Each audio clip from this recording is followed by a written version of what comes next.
கர்த்தருடைய பரிசுத்த நாமத்திற்கு மகிமை உண்டாவதாக. இன்றைய இறைவார்த்தை ஏசாயா 65வது அதிகாரம் 9வது வசனம். யாக்கோபிலிருந்து ஒரு வித்தையும் யூதாவிலிருந்து என் மலைகளை சுதந்தரிப்பவரையும் எழும்ப பண்ணுவேன்.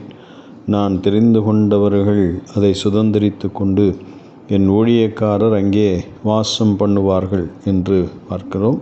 I will bring forth descendants from Jacob and from Judah those who will possess my mountains. My chosen people will inherit them and therewith my servants live என்று வாசிக்கிறோம். யாக்கோபிலிருந்து ஒரு வித்து, ஒரு விதையை சீட் என்று நாம் ஆங்கிலத்தில் அதை சொல்லலாம்.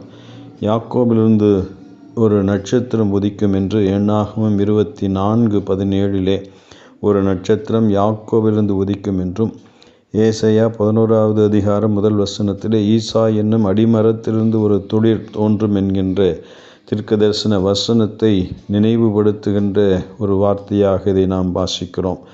அது ஆண்டவராக இயேசு கிறிஸ்து மேசியாவாக, கிறிஸ்துவாக இந்த உலகத்தில் அவதரித்த அந்த முதல் வருகையை எடுத்து காட்டுகின்ற ஒன்றாக, அவருடைய இந்த முதல் வருகையிலே யூத ஜனங்கள், இஸ்ரவேலர்கள் மேசியாவாக கிறிஸ்துவை, இயேசுவை ஏற்றுக்கொள்ள முடியாத சூழ்நிலையிலே, ஏற்றுக்கொள்ள மறுத்து போன நிலையிலே அவர்கள் எல்லாரும் அர்மகதான் என்கின்ற யுத்தத்திற்கு பிறகு இந்த யூத ஜனங்கள், இஸ்ரவேலர் இயேசுவை கிறிஸ்துவாக, மேசியாவாக, இரட்சகராக ஏற்றுக்கொண்டு அவருடைய ஊழியக்காரர்கள் என்று அழைக்கப்பட்டு தேவன் கொடுக்கின்ற அந்த சுதந்திரமான அந்த தேசத்திலே அவர்கள் வாழ்வார்கள் என்கின்ற ஒரு தீர்க்க தரிசனத்தை ஏசாயா இங்கே சொல்லுகிறதை நாம் வாசிக்கிறோம்.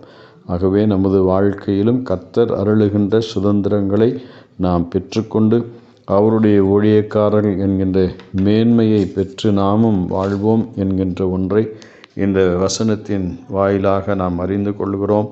ஆண்டவர் இந்த வசனங்களை ஆசீர்வதிப்பாராக. ஆமென்.